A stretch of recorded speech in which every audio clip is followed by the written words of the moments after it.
फवाद चौहदरी मुकदमा दर्ज करवा लें, मदई भी खुद बन लें।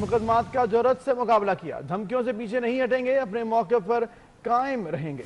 फवाद चौधरी मुकदमा दर्ज कराएं, मुद्दई भी खुद बने।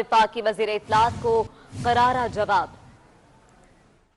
जल्दी करें और मुकदमा दर्ज कराएं। बल्कि फवाद चौधरी साहब से मेरी ये रिक्वेस्ट होगी, मुतालबा होगा कि वो खुद मुदई बने, अपने हाथ से दरखास्त लिख के दे मेरे खिलाफ मुकदमा दर्ज करवाने के लिए। इस हुकूमत के और सिलेक्टेड टोडे के अंजाम को पहुंचने की निशानी है। अगर ये अपोजिशन के खिलाफ जो है वो अब बयानात पे दहशतगर्दी के मुकदमे दर्ज करवाएंगे। हमने इनका जुल्म पहले भी फेस किया और इंशाअल्लाह ताला पहले से ज्यादा हौसले के साथ, ज्यादा जुर्रत के साथ जो है वो फेस करेंगे। अब ये सिर्फ हुकूमत की बखलाहट है, मेरे अल्फाज में कोई ऐसी बात नहीं है। और फवाद चौधरी साहब को चाहिए कि वो जरा अपने लीडर के जो बयानात हैं उनका तो जरा जायजा लें। अफसरों के नाम ले लेके कहना कि मैं तुम्हें अपने हाथों से फांसी दूंगा, ये दहशतगर्दी के मुकदमा जो है ये अपने लीडर के खिलाफ भी दर्ज करवाएं और मेरे खिलाफ दर्ज, पहले मेरे खिलाफ दर्ज करवाएं, उसके बाद फिर जो है वो अपने लीडर के खिलाफ दर्ज करवाएं। सिर्फ इनका फोकस ये है कि